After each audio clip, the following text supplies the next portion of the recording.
আমি দরজায় পা রাখতেই স্ত্রী চিৎকার করে উঠল, কোথায় ছিলে আজ সারাদিন? অফিসেও খোঁজ নিয়েছি, ওরা বলেছে তুমি আজ যাওনি। আমি একটু ইতস্তত কোনো বললাম, মানে আমি আসলে। স্ত্রী আমার কথা শেষ করতে না দিয়েই চিৎকার করে উঠল, কথা ঘুরিও না, আমি সব বুঝি। আর এই ব্যাগটা, পুরনো কাপড় ভর্তি ব্যাগ আবার কথা থেকে আনলে? আমি দীর্ঘশ্বাস ফেলে তারপর শান্ত কণ্ঠে বললাম, আমি গ্রামে গিয়েছিলাম মাকে আনতে। স্ত্রী মুখের রং মুহূর্তেই পাল্টে গেল, চোখ বড় বড় করে তাকিয়ে রইল আমার দিকে। তারপর বিস্ময় আর বিরক্তির মিশ্র সুরে বলল, কি বললে? তোমার মা? তুমি ওনাকে এখানে নিয়ে এসেছ? তার চোখে তখন যেন আগুন জ্বলছে।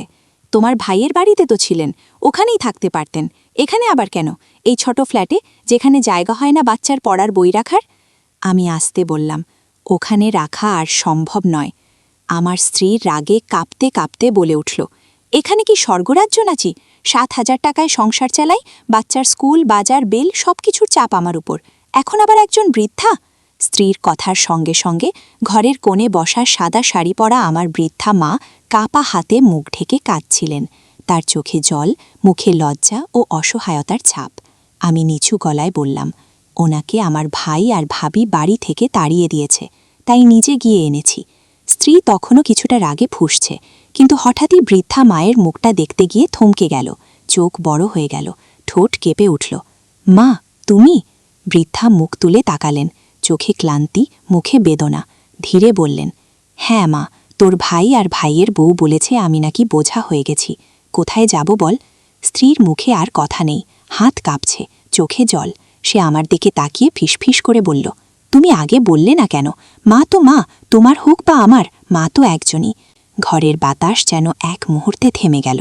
বৃদ্ধা মা ধীরে ধীরে বললেন, না মা, আমি থাকব না এখানে, আমাকে বৃদ্ধাশ্রমেই রেখে আসো। সবাই একসাথে চমকে উঠলাম। আমার স্ত্রী অবিশ্বাসের দৃষ্টিতে বলল, মা, তুমি এমন কথা বলছো কেন? বৃদ্ধা কেঁপে কেঁপে বললেন, যে ঘরে এক মা ঠাঁই পায় না, সেখানে অন্য মায়েরও থাকা উচিত নয়। আমি জানি, আমি যেমন একজন সন্তান জন্ম দিয়েছি, তেমনি একটা কন্যাও জন্ম দিয়েছি, যে এখন নিজের মায়ের জায়গা বোঝে না, তাই আমার থাকার জায়গা বৃদ্ধাশ্রমেই মানায়। তার কণ্ঠে ছিল না কোনো রাগ, শুধু গভীর শান্তি আর তীব্র বেদনা।